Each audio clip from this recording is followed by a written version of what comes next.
Uh, so this is my Schoology class, and so as I start to think about what features in my MLS that have helped me have kind of effective instruction for my students is really being able to kind of lay things out in a very kind of organized way.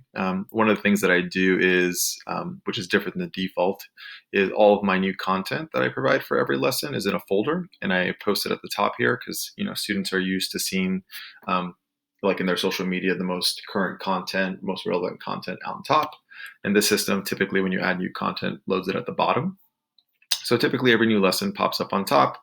Whenever we do finish a chapter or a unit, it gets collapsed into its own folder. So if you look in chapter 2, um, it has all of the lessons, again, in sequential order from the most current one to the oldest one on the bottom.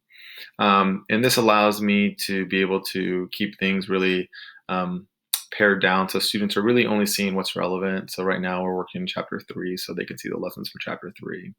And so being able to utilize different types of items within a lesson, I have these completion rules set up, so students will be able to watch a video and take some notes. And so when they go into that, allowing them to be able to watch the video that I use, which I'm using right now, Screencastify, to create a lesson, and they can actually play the video in Schoology without having to leave.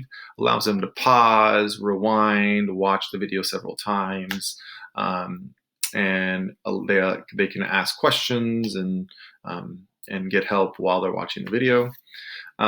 So I do kind of a hybrid of them having self-paced lessons, but also doing it synchronously where I'm able to actively help them at the same time.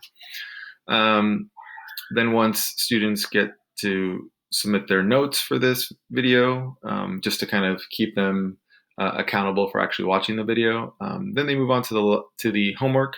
So a lot of the content from our textbook, which is kind of old, I've been able to create digitized versions of it to provide students the work they need, again, without leaving the MLS, kind of being able to stay in there. And then once they do that, then students will move into a discussion, and again, they get to talk about different problems they found challenging, and students can reply, and it kind of creates a little bit more of a classroom discussion where students can have a little bit of discourse in what they're working on.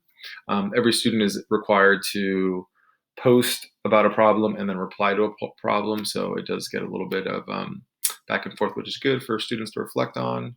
They also get provided the answers, and the answers won't unlock. They can't see the answers until they've submitted their homework and discussed about it.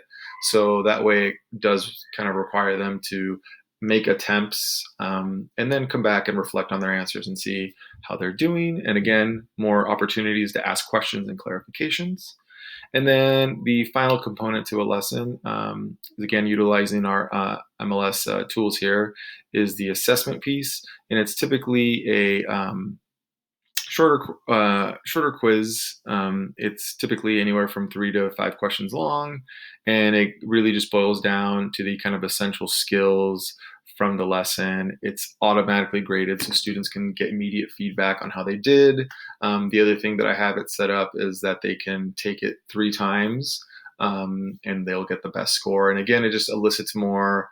Kind of more of a growth mindset opportunity where students can go back, rework problems, ask questions, and improve their score until they reach a certain level of mastery.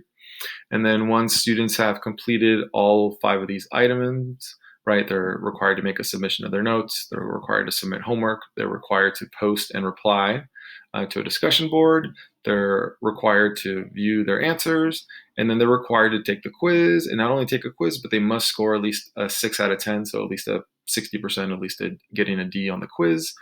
And so once they've completed these, they get these green check marks. And it really has made it really nice for students to be able to work kind of at their own pace sequentially. Due dates are already set in there, so they have a really good idea of how long they should be taking. And so that's kind of been a really effective way that students have been able to get help synchronously with me in our Zoom sessions, but also be able to work kind of at their own pace. Or if a student misses class, they're still able to get all the material they need, and using email, and still able to able to get support whenever they need it. So that's been really helpful as far as effective instruction strategies for my students that they say they've really enjoyed. Some other things that I have learned to use more in a synchronous fashion that I probably use the most frequently is these Desmos classroom activities. And so these Desmos classroom activities allows me to really work on some of the core concepts for the classes that I'm working in. This year I'm working mostly in Algebra 1 and Algebra 2, so these are really good. Some of them are individual activities where students work on their own on understanding and engaging. Some of the activities are classroom activities where students actually work with each other, and so it really provides a nice little balance of engagement and interaction with students. So that has been really helpful. So yeah, those are some of the things that I've been utilizing, some of the structures and tools that I use a lot. All right, thank you.